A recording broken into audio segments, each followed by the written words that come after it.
السلام علیکم مرګرو رمیز راجا یو ځل بیا د بهر زمان په حواله سره یو بل غټه فیصله وروله کومه فیصله وروله هغه د سمای ته ویډیو کې چې کوم بل طرف تر پاکستان د انډیا یا نور میچونه چې په سوپر بور مرحله کې چي دي نو پاغه کې د چا میچونه دي سو میچونه دي فائنل وکړي او په دې کې د باران سومنه امکانات یې غره سره مکمل شریکوم ویډیو تر اخره پورې ګورئ ټول ناول رمیز راجا چې د بهر زمان په حواله سره کومه فیصله کړې ده نو هغه دا فیصله کړې دا خبرې کړې دي چې په بهر زمان کم میچونه وکړو کم سواته میچونه وکړو په دې ونډه میچونه کې یا په ایشیا کپ کې نو د اس پرفارمنس په دې کې نه دی کړی رمیز راجا دا وی نو زه دا غواړم چې پر روان میچونو کې یا زماړه دا غواړي چې پر روان میچونو کې د عبد الله شفیق او محمد حارث لا چانس ورکړي شي په دغه ایشیا کپ سوپر پاور مرحله کې نو تاسو په کمنټ کې چې رمیز راجا صحیح فیصله وکړه که غلطه فیصله وکړه بل طرف ته د ایشیا کپ کم سوپر پاور مرحله ده پاره کې به نور څو میچونه کیږي د باران پکې سومنه امکانات دي او فائنل به په کم تاریخ باندې نو په دې کې 15 میچونه نور پاتې دي چې د بنگلاديش او د سریلانکا سبا په 8 تاریخ ته چې پای کې 80% چانس دی د پاکستان او د انډیا په 10 ستمبر چې پای کې 90% چانس کیدی شي یو ځل بیا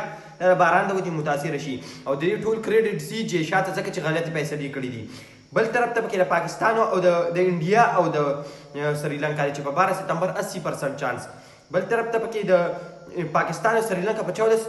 ستمبر چې 70% چانس دی بنگلاديش انډیا 15 ستمبر چې 70% چانس دی اخیری فائنل به په 17 ستمبر چې پاره کې 50% چانس دی نو دا د ایشیا کپ د سوپر پاور مرحله کې میچونه چې ټول د باران د وجې کېدي چې متاثر شي ځکه چې د 50 نه په بره چانس دی پکې د باران په هر یو میچ کې سره د فائنل کې په 50% چانس دی باران او پاتې خبره د پاکستان د ټیم نو پاکستان لپاره روان د سریلانکا سره په 14 ستمبر او په 10 ستمبر چې انډیا سره کوم میچ په دې کې بل یو غټل خامخا لازمي وي نو پاکستان به الله غي فائنل ته کوالیفای کوي